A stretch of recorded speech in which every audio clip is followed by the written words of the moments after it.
Êxodo 20, versículo 1. E Deus falou todas as palavras dizendo: Eu sou o Senhor, teu Deus, que te tirou da terra do Egito, da casa de servidão. Não terás outro Deus diante de mim. Não farás para ti nenhuma imagem esculpida ou qualquer semelhança de alguma coisa que está acima no céu, ou que está abaixo na terra, ou que está abaixo na água, abaixo da terra. Esses versículos iniciais querem dizer que em hebraico possui duas formações de ordens negativas. A primeira é usada para situações específicas e imediatas, e a segunda é usada aqui para proibições gerais. A ideia é nunca, jamais. Ela é usada por um superior ou um inferior, mas não o inverso.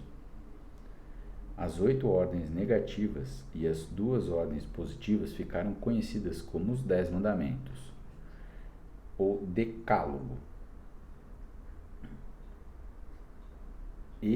Elas forneciam princípios básicos que constituíam o fundamento para outros preceitos e regulamentos para o antigo Israel. Por exemplo, a ação de Deus na libertação dos israelitas da escravidão no Egito influenciou as estipulações para respeito de maneira como os escravos deveriam ser tratados. A proibição contra o homicídio fez uma distinção entre o homicídio premeditado ou o homicídio culposo. Elas eram as ordens escritas em tábuas de pedra, armazenadas na arca do pacto para que serem guardadas na parte mais sagrada do tabernáculo.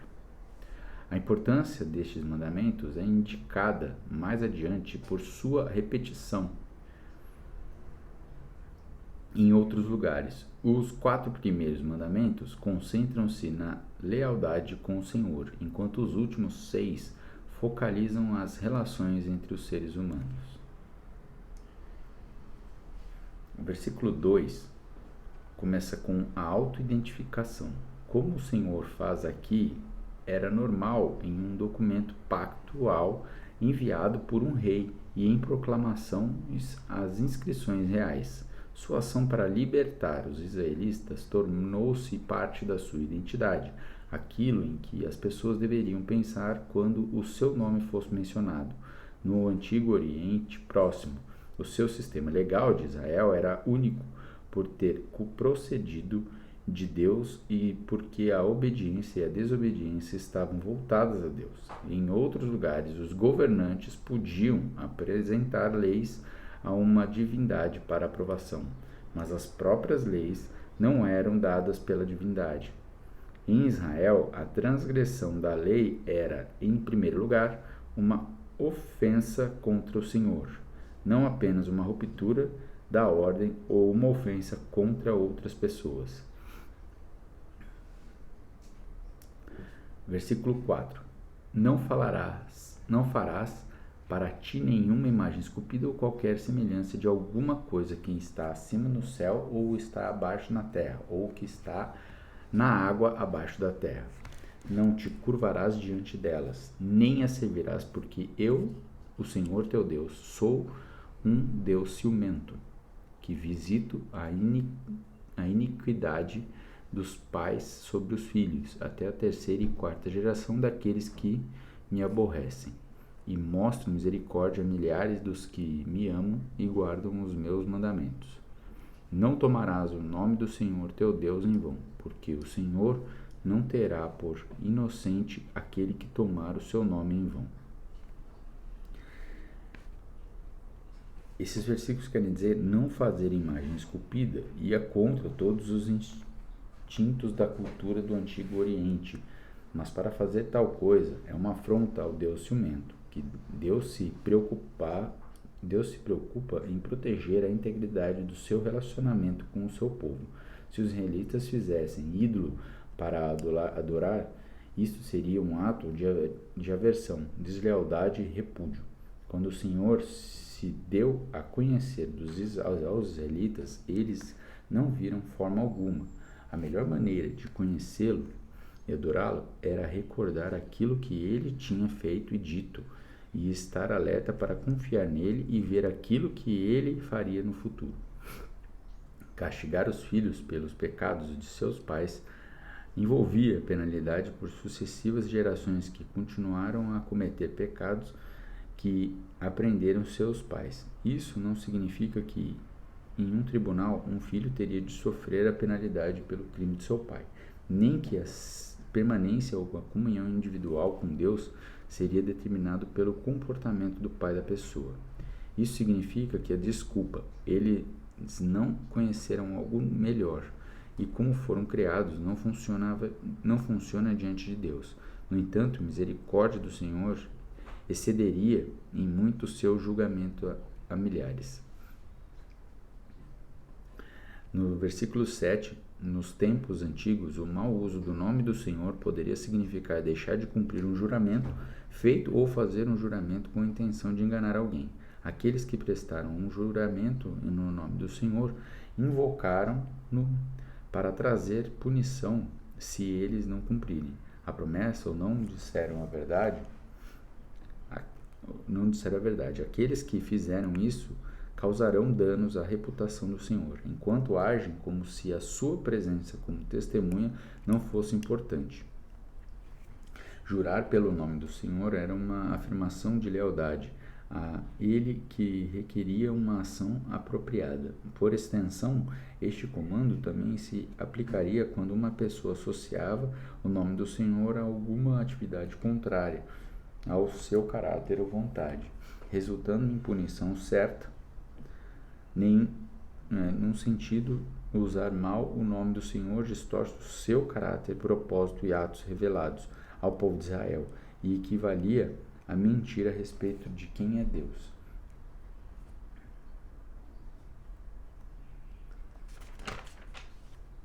Versículo 8.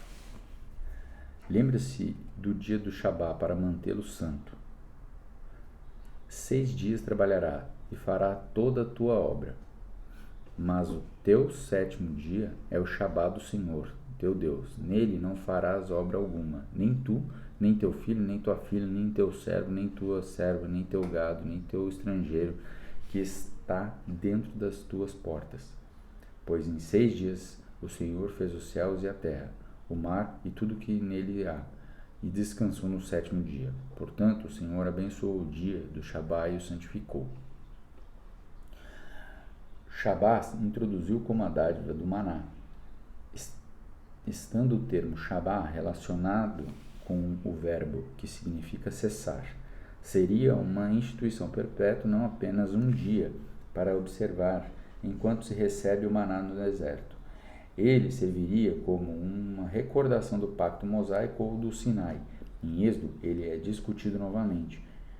Os versículos 8 e 11 usam formas do mesmo verbo hebraico kadash, guardar, declarar santo, para falar da consagração do Shabá. O Senhor separou este dia, o santificou, para que os israelitas tratassem como tal. A lista, no versículo 10, torna a ordem do Shabá particularmente direta para os adultos que tinham filhos e que eram ricos o suficiente para possuir escravos e animais. Se ele se aplicava a essas pessoas, aquelas de maior influência numa comunidade, ele se aplicaria a todos. 12. Honra teu pai e tua mãe, para que prolonguem os teus dias na terra que o Senhor Deus te dá. Esse versículo quer dizer que um filho obstinado e rebelde que recusasse outra disciplina podia ser levado perante os líderes para julgamento. Os filhos de Eli mostraram desprezo por seu pai e pelo Senhor, que lhes trouxe a morte como um resultado. O respeito à bondade que Ruth e Boaz mostraram a Noemi e que José mostrou a Jacó constituem exemplos positivos. Se prolonguem os teus dias, pode se referir à posse da nação na terra. Deixar de honrar os pais foi um dos pecados que Ezequiel relacionou em uma descrição do povo de Jerusalém, antes que a cidade fosse destruída. Vida longa para indivíduos também é possível e é mencionada em outros lugares como um resultado operado pelo Senhor em razão da obediência. 13. Não assassinarás. A palavra traduzida como assassinarás não é uma palavra geral para matança e não é usada para a matança de animais ou de humanos numa guerra ou numa execução penal. Cidades de refúgio foram designadas para que as pessoas que matassem uma ou outra pessoa pudessem se dirigir a essas cidades para evitar ser morta por vingança. Isso também significa que um caso de homicídio podia ser adequadamente investigado para se determinar se o homicídio foi acidental ou premeditado. Não cometerás adultério, não furtarás, não darás falso testemunho contra o teu próximo, não cobiçará a casa do teu próximo, não cobiçará a mulher do teu próximo, nem o seu servo, nem a sua serva, nem o seu boi, nem o seu jumento, nem alguma coisa que é de teu próximo. Esses mandamentos se dirigem à vida interior, à origem das más ações, inclusive o homicídio, o adultério e o furto. 18. E todo o povo viu os trovões e os relâmpagos, e o barulho da trombeta e o monte fumegando. Quando o povo viu isso, apartou-se e ficou de longe. E disseram a Moisés: Fala tu conosco, e ouviremos, mas não permita que Deus fale conosco, para que não morramos. E disse Moisés ao povo: Não temais, pois Deus veio para vos provar, e para que seu temor esteja diante de vós, para que não pequeis. Este mandamento, neste mesmo fôlego, Moisés disse ao povo que não temesse,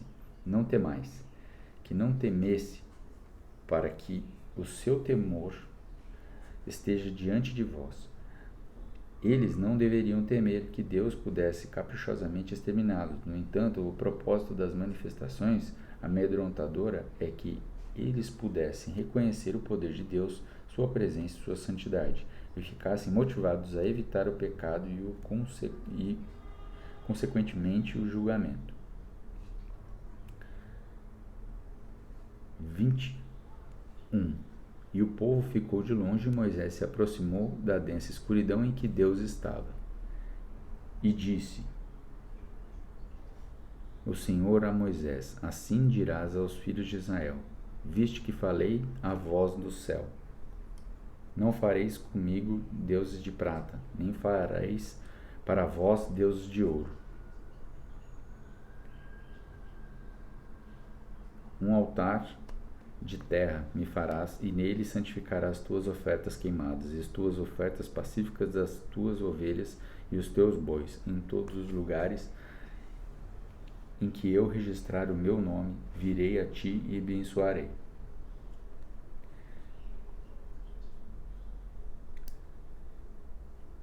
Esta seção inclui que eram semelhantes àqueles de outras culturas antigas, que conhecemos por documentos antigos, alteradas e colocadas em um contexto de motivação baseado no ato de Deus, em seu caráter, requisitos e supervisão. A obediência às instruções no versículo 22 e 26 distinguiria a adoração israelita da adoração pagã ao redor deles.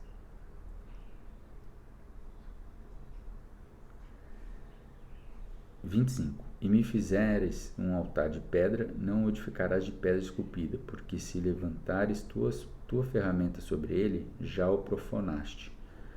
Tampouco subirás por degraus ao meu altar, para que a tua nudez não seja descoberta sobre ele. Esses versículos finais querem dizer que a menção dos lugares onde o Senhor viria abençoaria os israelitas, provê uma recordação de que, diferente dos seus deuses pagãos, o Senhor não deve ser considerado limitado ao Monte Sinai ou alguma outra localidade. Se eles o obedecessem, gozariam das bênçãos de Deus onde quer que estivessem.